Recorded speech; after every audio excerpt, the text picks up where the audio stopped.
હક્કી આવાજ ન્યૂઝમાં આપનું સ્વાગત છે। હું છું અજીઝ ઝુપેલવાલા। સમાચારમાં વાત કરીએ તો સિટી પોલીસ સ્ટેશન ખાતે શાંતિ સમિતિની બેઠકનું આયોજન કરવામાં આવ્યું હતું। રામનવમીનું તહેવારને લઈ જે શોભાયાત્રા કાઢવામાં આવતી હોય છે તેને ધ્યાને લઈ અને હનુમાન જયંતિ, મહાવીર જયંતિ અને આંબેડકર જયંતિના તહેવારોને લઈ શાંતિ સમિતિની બેઠકનું આયોજન કરવામાં આવ્યું હતું। તે તમામ તહેવારોમાં કોઈ અનિચ્છનીય બનાવ ન બને અને શાંતિ ભાઈચારાથી તહેવારો ઉજવાય તેને લઈ શાંતિ સમિતિની બેઠકનું આયોજન કરવામાં આવ્યું હતું।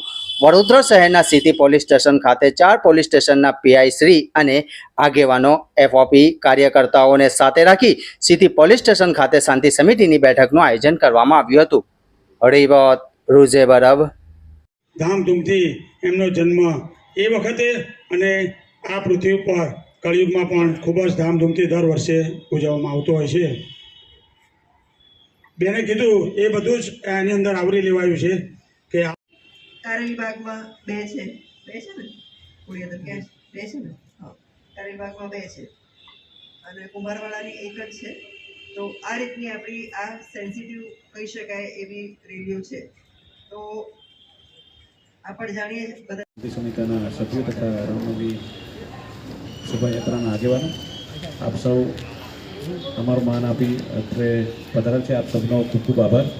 અને હું આપ સૌ વતી ડીસીપી સાહેબને અને એસીપી સાહેબને બાંયધરી આપું છું કે આ તહેવાર બિલકુલ શાંતિથી અને કોમી ઉલ્લાસથી ઉજવાશે એવી। સિટી પોલીસ સ્ટેશન ખાતે આજે શાંતિ સમિતિની બેઠકનું આયોજન કરવામાં આવેલું છે। આ બેઠક જે આગામી તહેવાર આવનાર છે જેમાં રામનવમીનો તહેવાર છે અને એમાં શોભાયાત્રા નીકળે છે।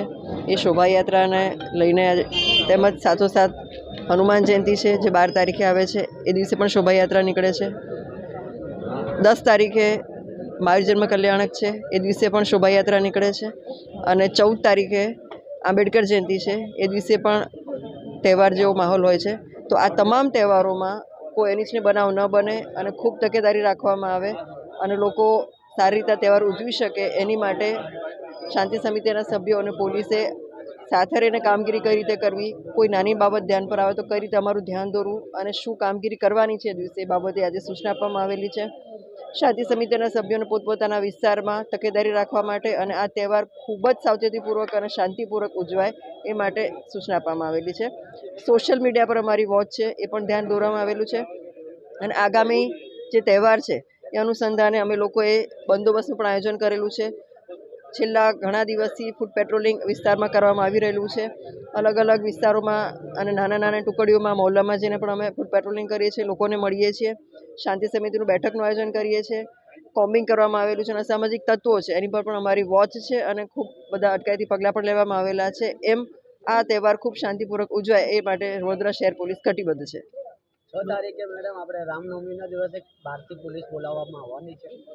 બહારથી પોલીસની માંગણી કરેલી છે અને લગભગ મળી ગઈ છે અને બહારથી પોલીસ પછી local police, DCB, crime branch, SRP, home guard બધાનો સાથે રાખીને બંદોબસ્ત ગોઠવવામાં આવેલો છે। જેમાં મૂવિંગ રેલી સાથેનો બંદોબસ્ત છે, પછી ધાબા પોઈન્ટ છે, ડીપ પોઈન્ટ છે અને ડીપમાં પણ ધાબા પોઈન્ટ છે।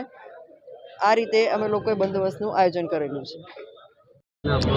આપ લોકોની ચેનલ માધ્યમથી હું જણાવવા માગું છું કે સિટી પોલીસ સ્ટેશનના અંદર ડીસીપી મોમૈયા મેડમે મિટિંગ બોલાવેલી અને આવનારો તહેવાર રામનવમીના દિવસે જે જુલુસ નીકળવાનો છે એ જુલુસમાં શાંતિ અને સારી રીતે પસાર થાય એ મિટિંગ કરવામાં આવેલી। અને મારા વિસ્તારના દરેક ભાઈ બહેનો, પછી એ કયા સમાજના છે એ પછીની વાત છે, પણ દરેક સમાજના ભાઈ બહેનોને મારી એક રિક્વેસ્ટ છે કે તે દિવસે એક ખભેથી ખભા મેળવીને આ તહેવાર મનાવાય અને કોઈ એવું તમને બેડ એલિમેન્ટ્સ લાગતું હોય તો એને પોલીસને જાણ કરવી એ આપણી ફરજ છે અને કરી દેવાની હોય। 151 માટે બી સૂચન એ કર્યું છે કે ભાઈ એ લોકોને પકડવા કરતાં અહીંયા પોલીસ સ્ટેશને આવી જાય અને અહીંયા હાજર રહે, તહેવાર પતી જાય એટલે અહીંયાથી પાછા જતા રહે અને એમનું જમવાનું પણ વ્યવસ્થા અહીંયા કરાવી દઈશું એ બી ગોઠવણ કરેલી છે। કનુભાઈ સોની, શાંતિ સમિતિના આજની એક મિટિંગનું મહત્ત્વ એ હતું કે આવનાર તહેવાર રામનવમીનો જે હિન્દુ ધર્મનો ખૂબ જ ધાર્મિક અને મહત્ત્વનો તહેવાર ગણાય છે એ બારામાં એ સિવાય પણ પાછળ ને પાછળ હનુમાન જયંતિ, આંબેડકર જયંતિ, મહાવીર જયંતિ, આ બધી જ જયંતિઓ એક જ મહિનાની અંદર આવતી હોવાથી એક સાથે બધી જ મિટિંગ રાખવામાં આવેલ સિટી પોલીસ સ્ટેશનમાં.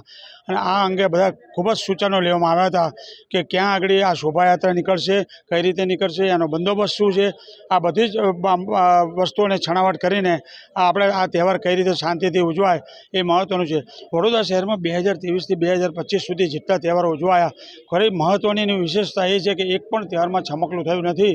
આટલો મોટો વિસ્તાર હોવા છતાં પણ એ વડોદરા શહેરની અમે વિશેષતા ગણીએ અને અમારી મહેનત અને અધિકારીઓની પણ એની સાથે મહેનત છે એવું કહું તો ખોટું નથી.